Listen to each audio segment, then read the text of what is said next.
E a PEC, que pode ampliar o Auxílio Brasil e trazer também outros benefícios e ampliar outros benefícios também além do Auxílio Brasil, continua em pauta aqui no Jornal Jovem Pan, mas agora com o entrevistado.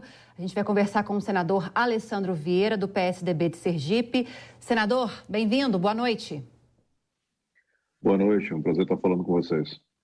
Senadora, a Marília trouxe agora as mudanças que ocorreram e que foram aprovadas agora pelo Senado, como essa PEC que está sendo chamada principalmente pelos críticos da proposta de PEC das bondades, então eu não vou reafirmar quais são aqui, mas eu quero tratar com o senhor sobre a possibilidade de judicialização.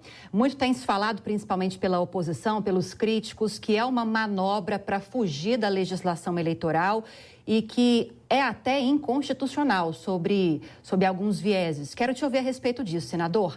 Há essa possibilidade de judicialização? Sim, a possibilidade de judicialização sempre existe, porque é matéria de fundo constitucional, a gente tem uma alteração feita ali sem respeitar o princípio da anterioridade, estamos em ano eleitoral, então, a priori, a legislação veda esse tipo de movimentação. Só que é preciso colocar o interesse dos brasileiros à frente de disputas eleitoreiras. Não é por acaso que você tem uma votação praticamente unânime. É que nós estamos perto da realidade do povo, a gente está vendo a necessidade. Já na PEC anterior, que foi discutida, nos projetos anteriores, você tinha vários senadores, eu dentre eles, defendendo justamente isso, focalização em quem mais precisa, ampliação do auxílio, defesa dos motoristas profissionais, em particular os caminhoneiros. Então, pode judicializar, mas é muito evidente que existe um interesse público muito relevante e uma situação extraordinária que foi agravada pela guerra da Ucrânia e Rússia. E aí, o que é que a oposição pretende fazer, senador, para controlar como é que vai ser a aplicação ou o uso desse decreto do estado de emergência? Como é que os senadores e deputados estão se programando para acompanhar agora as medidas que o governo vai adotar a partir de agora, a partir desse decreto que acaba concedendo um espaço maior de atuação para o governo, né? Não só no campo econômico, mas até em outras áreas. Como é que vai se dar esse processo, senador? Então, na realidade, os ajustes de texto que foram feitos nas últimas 24 horas garantiram a limitação disso para a emergência em si. Existia um temor em alguns setores da sociedade do uso amplo de um decreto de emergência, e não vai acontecer isso porque o texto é bastante restritivo. Ficou extremamente claro, e isso foi firmado em acordo com o governo, não foi uma derrota do governo, que apenas estas medidas elencadas e naquele patamar fixado na PEC serão viáveis, serão utilizadas pelo governo. Então, apesar de muita celeuma em manchete ou em redes sociais, na vida real a tendência é que você tenha apenas a aplicação daquilo que está ali. E, claro, vai gerar um benefício eleitoral para o governo, mas é obrigação nossa viabilizar o atendimento para o cidadão. A disputa eleitoral fica lá para a hora da urna. Agora a gente tem que garantir que as pessoas tenham a mínima condição de suportar uma crise que tem também, além de outras causas extraordinárias. Senador, vou convidar os nossos comentaristas para esse bate-papo, começando então com a pergunta do Alfredo Scaffi. Senador, nos Estados Unidos, o governo, na época da pandemia, na época mais grave, acabou repassando diretamente o dinheiro para o consumidor final e para as empresas. Aqui no Brasil, foi um repasse de centenas de bilhões de reais para estados e municípios que, na verdade, não conseguiram chegar esse dinheiro no consumidor final. Acabou somente engordando o cofre dos estados e municípios. O senhor não acha que essa PEC ela tem um valor muito social e bem menor do que foi repassado aos estados e municípios para justamente redistribuir para quem precisa mais esse lucro da Petrobras repassado por Tesouro? Veja, eu fui relator do auxílio emergencial no Senado, então eu posso garantir que a transferência de renda direta para quem mais precisa também foi bilionária. Ela foi dada num volume bastante significativo, começou em R$200 para 20 milhões de pessoas e acabamos entregando um projeto de R$600 para quase 70 milhões de brasileiros. Então foi feita essa transferência direta. A questão do tratamento dos estados, naquela famosa PEC do orçamento de guerra, e estão lá os registros do Senado para comprovar, ela foi feita de uma forma excessivamente liberal, com pouca transparência e fiscalização e um certo desperdício de recursos. Isso é fato, isso era de amplo conhecimento do próprio governo, mas foi uma opção feita pelo governo de fazer uma concessão mais aberta para fiscalizar depois eventuais desperdícios e excessos. É fato que a sustentação da assistência social e da saúde tem financiamento e gestão tripartite, então esse repasse era necessário. Eu particularmente acho que poderia ter sido melhor focalizado, concordo com você. E acho também, e defendo já há bastante tempo, que a transferência direta para o cidadão, para o consumidor lá na ponta, é muito mais efetiva e muito mais barata. Mas é uma conjunção de fatores políticos e que envolvem oposição, independentes e governo, que nos dois projetos votaram em conjunto. Miguel Daúde. Senador, boa noite. A gente sabe que a utilização desse dispositivo constitucional abre aí uma brecha muito grande para que o governo possa fazer outros benefícios. O senhor amarrou essa possibilidade nesta PEC para evitar esse tipo de aumento desses benefícios? Está bem seguro nesta PEC? Sim, Miguel. A gente tem bastante segurança, o texto ficou bastante amarrado, o relator atendeu a todas as demandas e o governo entendeu a necessidade disso, porque uma alteração que não tivesse um regulamento claro e um teto claro poderia gerar uma sensação para o mercado e para o cidadão comum de desequilíbrio, de desrespeito e de corrida desenfreada eleitoreira. O governo entendeu essa realidade e concordou com essas amarras, para que você não tenha nenhum tipo de abuso.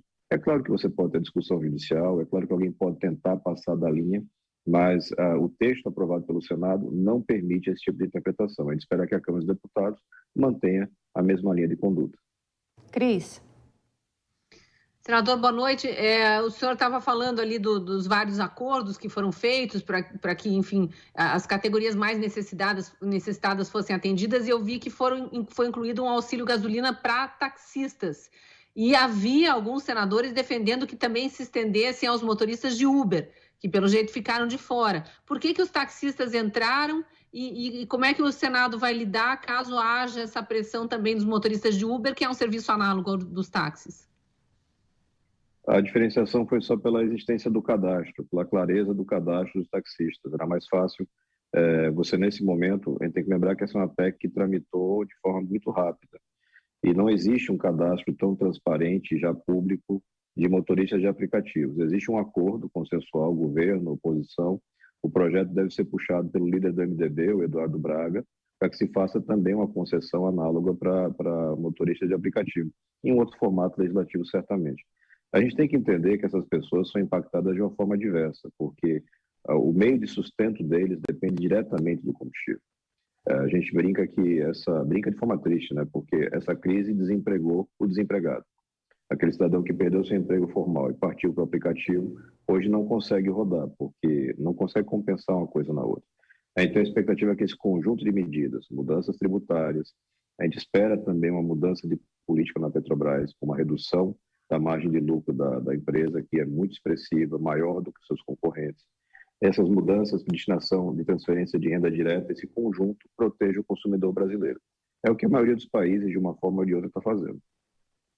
Senador, peço licença para a gente falar de um outro assunto, além da PEC.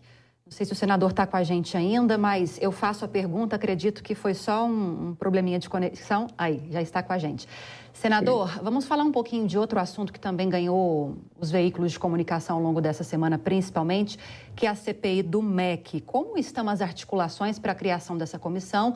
Lembrando para a nossa audiência que o objetivo dela é se aprofundar nas investigações a respeito de suspeitas de corrupção no Ministério da Educação.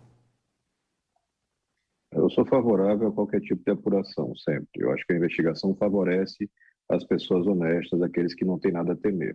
A gente sabe que CPIs tem um componente político, e é natural, uma casa política, mas alguns fatos só conseguem ter visibilidade apurados por esse instrumento. Nós temos, salvo engano, 3 ou 4 CPIs que preenchem os requisitos e estão na mesa do senador Rodrigo Pacheco. Na minha visão, ele tem a obrigação de instalar todas. A Constituição não permite seletividade por parte do presidente. Uma vez reunidos os requisitos, a CPI é um instrumento típico da minoria garantido na Constituição, tem que ser instalado. E tem que ter transparência. E a gente não tem por que ter medo da CPI, porque o povo sabe muito bem discernir o que é populismo, o que é excesso eleitoreiro e o que é investigação de verdade. Nós temos esse fato que chama mais atenção, vinculado ao ex-ministro Milton, mas existem vários outros fatos e situações no âmbito do FNDE e do MEC que envolvem bilhões de reais em desenvolvimento de emendas e de repasses suspeitos. Isso tem que ser apurado. Quem tira dinheiro, quem rouba dinheiro da educação, rouba o futuro dos brasileiros. Então, precisa de uma apuração consciente de que não é um caminho fácil no ano eleitoral.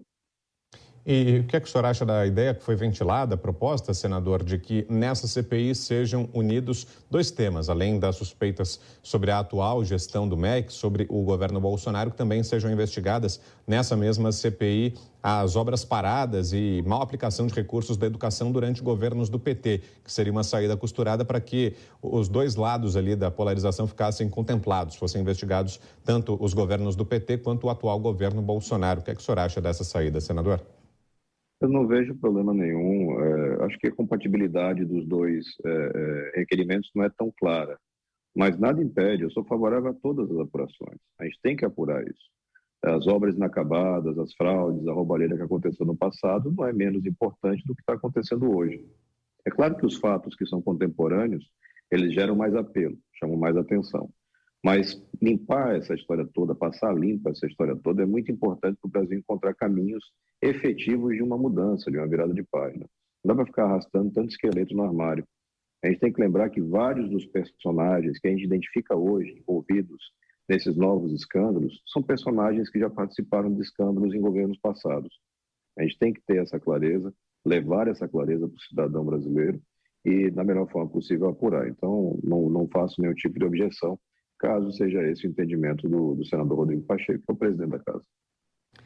Muitos dos que criticam, senador, falam justamente sobre o aspecto da realização dessa CPI em ano eleitoral, que além de prejudicar o andamento no próprio Congresso, pode prejudicar também e influenciar negativamente o processo eleitoral.